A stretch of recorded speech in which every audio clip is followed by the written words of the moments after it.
سلام دوستای گلم، خوبین، خوشین، سلامتین. امیدوارم حال دلتون همیشه خوب باشه. امروز اومدم با آموزش سالاد گل کلم. برای درست کردن این سالاد خوشمزه نیاز داریم به گل کلم، انار، هویج، گردو، ذرت پخته شده، ماست، سس مایونز، آب لیمو تازه، نمک و فلفل. گل کلم رو از ساقه‌اش با چاقو جدا میکنیم، بعد با دست ریزترش میکنیم. اینجوری قشنگتره با دست انجام میدیم. داخل یه ظرف میریزیم.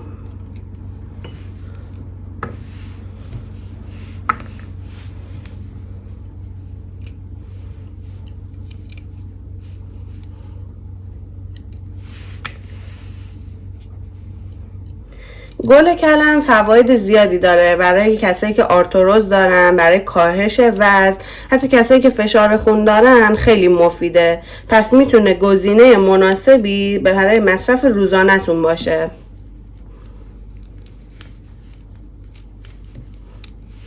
هم میتونید سالاد درست کنید، هم میتونید باش ترشی درست کنید. ترشی شور خیلی خوشمزه میشه با گل کلم.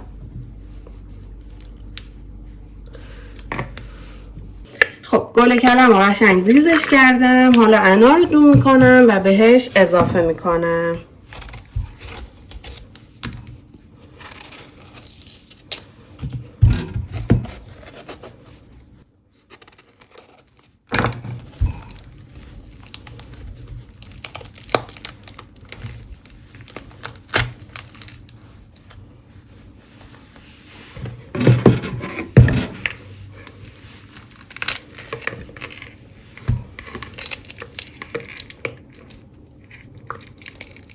انار رو دون کردیم، قشنگ باهاش مخلوط میکنیم و بعد بهش گردو و ذرت رو اضافه میکنیم.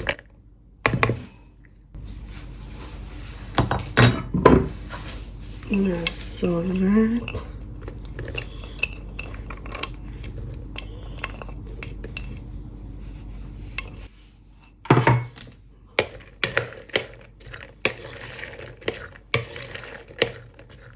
گردو رو قشنگ خرد میکنیم، بعد داخل سالاد میریزیم.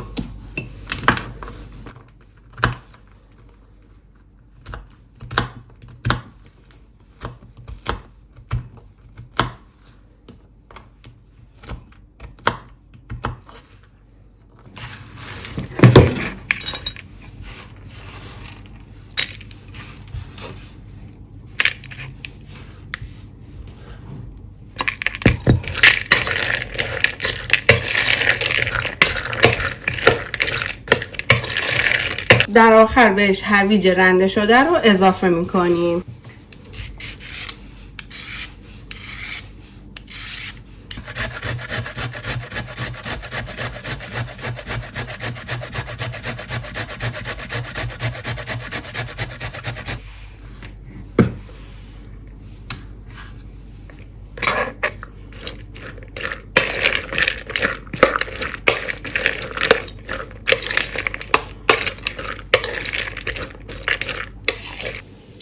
برای درست کردن سس سالاد همونطور که گفتم نیاز داریم به سس مایونز، ماست، آب لیمو تازه، فلفل و نمک.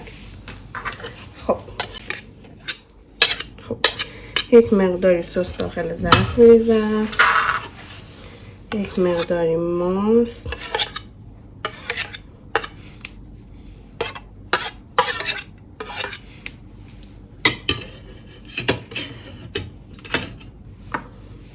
بهش آب لیمو اضافه میکنم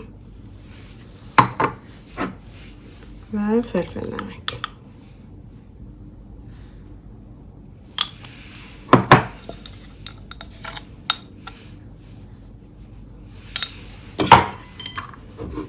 مخلوطش میکنم خوب.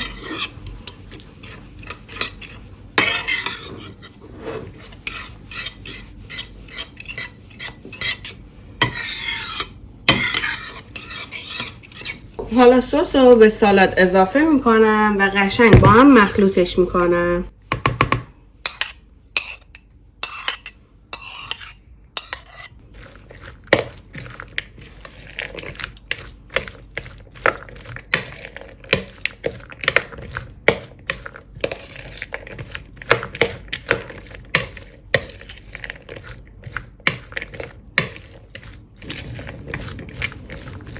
قشنگ که مخلوطش کردیم 1 ساعت داخل یخچال میذاریم که قشنگ خنک بشه و مواد به خورد هم بره. خب سالاد 1 ساعتی داخل یخچال گذاشتم، قشنگ خنک شد، آماده سرو. امیدوارم که از این آموزش لذتشو برده باشید. دوست داشتید ما رو به دوستاتون معرفی کنین. لایک، کامنت، سابسکرایب یادتون نره. تا آموزش بعد، خدا نگهدار.